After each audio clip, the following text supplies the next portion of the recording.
Hey, what's going on? This is Boxing Subjective Observer, and welcome back to Ringside Stories. Feel free to like and share. Don't forget to subscribe to the channel and hit that notification bell if you enjoy the content. What do Anthony Joshua, Tyson Fury, and Saul Canelo Alvarez have in common? They are all in talks of a potential undisputed world title fight. Canelo is waiting on IBF Super Middleweight champion Caleb Plant. Joshua and Fury are waiting on each other, and that includes former WBC champion Deontay Wilder, as Wilder can throw a wrench in the AJ Fury fight for Undisputed. While these fights are just talked about for now, there is an undisputed fight coming up that has slipped under the radar of many people. Despite the fact it is held at one of boxing's glamour division at light welterweight or 140 pounds, despite it being for all of the marbles, despite the fact this is the first undisputed fight in boxing since July of 2018, when Alexander Usyk laid claim as the first ever undisputed cruiserweight world champion involving all four major belts, the WBA, the WBC, IBF, and WBO. Despite the fact history will be written on Saturday, May 22nd, 2021, when unified WBC and WBO champion Jose Ramirez takes on Scotland's own Josh Taylor, who holds the WBA, the IBF, and Ring Magazine belt, as the Tartan Tornado is widely regarded as the #1 fighter at 140 pounds. In my opinion, more people should be hyped for Taylor versus Ramirez. So in today's video, we'll go into 5 points to why the Taylor versus Ramirez undisputed world title fight at 140 pounds is a must-watch for Saturday, May 22nd, 2021. We will discuss both fighters' background and fighting styles, their road to undisputed with both fighters' best wins, both fighters' strengths and weaknesses, the actual matchup, and Ringside Stories' unofficial prediction. Let's get into it.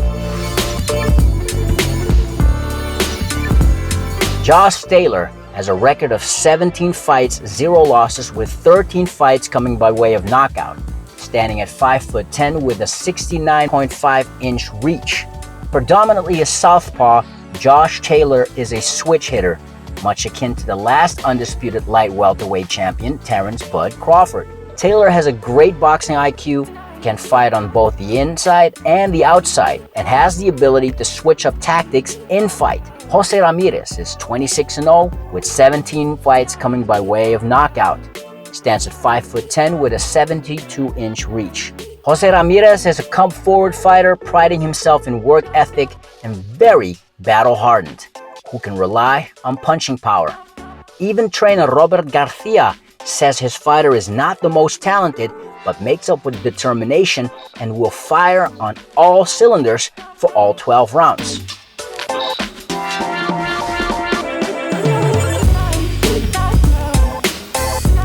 Ramirez won his WBC world title, dominating Amir Imam in what was the 2000th WBC world title fight since the organization's inception. Ramirez went on to successfully defend his title twice before unifying with then WBO light welterweight champion Maurice Hooker. A shootout where Mighty Mo gave Ramirez plenty to think about before the California native capitalized on just one mistake, taking Hooker's O with a 6th-round TKO victory. Then in August of 2020, Ramirez squared off against former WBC title holder Victor Postol, whose only losses up to then were against Terrence "Bud" Crawford and Josh Taylor. This proved to be a difficult fight in which Ramirez took the edge eventually, in my opinion, but was unable to figure out the Ukrainian, and that left a little bit to be desired, as the Postol fight was Ramirez's final fight leading up to the Josh Taylor fight this Saturday, May 22nd, 2021. Ramirez's most notable wins include former WBO world champion Maurice Hooker, former WBC titleist Victor Postol, and Jose Cepeda, who is on a current 3-fight winning streak, including a high reel knockout over former IBF light welterweight champion Ivan Baranchyk last October of 2020. Josh Taylor has been in just 17 pro fights so far and collected the IBF light welterweight world title, beating Belarus' Ivan Baranchyk in the World Boxing Super Series light welterweight semifinals. Less than 6 months later, Taylor stepped in the ring for the World Boxing Super Series final against undefeated American and WBA champion Regis Prograis. Taylor vs. Prograis proved to be more than a worthy final, one of my favorite fights in all of 2019. Although the American finished strong, it was a little too late. And I believe Taylor nicked it. 115, 113 according to my scorecards. Then last December, Josh Taylor made short work of Apinun Kongsong, sending the Thai to the canvas with a harmless-looking body shot. Harmless, huh? Taylor's most notable wins include former WBA champion Regis Prograis, former IBF titleist Ivan Baranchyk, and former WBC titleist Victor Postol, who Taylor, unlike Ramirez, was able to figure out and comprehensively beat in Taylor's 13th professional fight. Taylor has a great boxing IQ, is a sophisticated fighter who can switch during the course of a fight. On full display in the Regis Prograis fight, with the ability to fight both inside and outside, though against Prograis had most success up close. Though predominantly a southpaw, Josh Taylor can mix it up from both stances, which I think will give Jose Ramirez all sorts of issues during their fight. Now, inactivity might be a big issue for Josh Taylor, as he has only fought one round in the last 19 months. Every fighter deals differently with inactivity, but we'll just have to see how Taylor handles it this Saturday, May the 22nd. He also switched trainers. Josh Taylor had a great run with Shane McGuigan after successfully unifying against Prograis in the World Boxing Super Series final. Following his split with McGuigan, Taylor hired former Tyson Fury trainer Ben Davison. This will be the second time Davison will be in Taylor's corner. How will this cooperation work out, especially if Taylor goes through a crisis in the Ramirez fight? Jose Ramirez has a great gas tank, as he likes to pressure his opponents. He packs a great punch. Victor Postol, who fought both Taylor and Ramirez, said he felt every punch Ramirez delivered, and he clearly favors the Mexican-American in the punching power department. Ramirez's durability. Of Ramirez's chin, Postol said he didn't seem to lose focus when he took my blows. And on top of that, Jose Ramirez went to war many times and is obviously battle-hardened.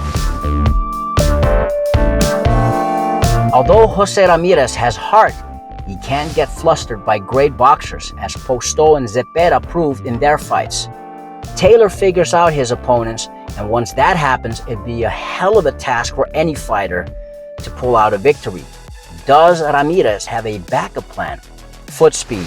In this department, Jose Ramirez is predictable. On top of that, Ramirez doesn't always cut off the ring very well, which given Taylor's foot speed and ring IQ would play directly onto the Tartan Tornado. Josh Taylor versus Jose Ramirez makes for a great stylistic matchup.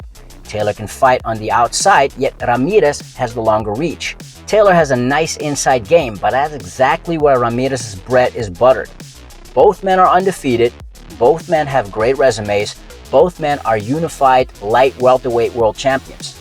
As a win would mean a historical and legacy-defining feature, as no Mexican nor Scottish boxer has ever become undisputed light welterweight champion, with all 4 major belts on the line. What's more, the last guy who became undisputed champion at 140 pounds, Terence Crawford, is still undefeated and a current champion at 147 pounds. The winner on Saturday, May 22nd, 2021, may well fight Bud Crawford next. I don't know, something is making me lean a little bit towards Josh Taylor. I envision an energetic fight. Ramirez will come looking for Taylor, and I think Taylor will stand his ground at points, swapping leather in the middle of the ring.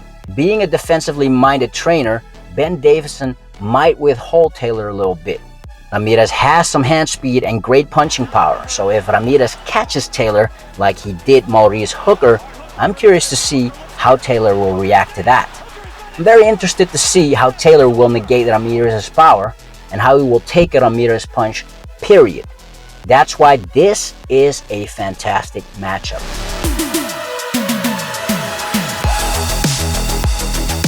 Eventually, I think Josh Taylor will outthink and outskill Jose Ramirez using his hand speed, superior footwork, and his switch hitting abilities. So if Ramirez doesn't knock out Josh Taylor, and if the judging is fair, I mean the fight takes place in the United States, I see Taylor winning by a few rounds, similar to how Alexander Usyk became undisputed cruiserweight champion back in 2018. What are your thoughts on the 140 pounds undisputed world title fight between Josh Taylor and Jose Ramirez? Who are you picking? Leave a comment below and let's have a conversation. Feel free to like and share. Don't forget to subscribe to the channel and hit that notification bell if you enjoy the content.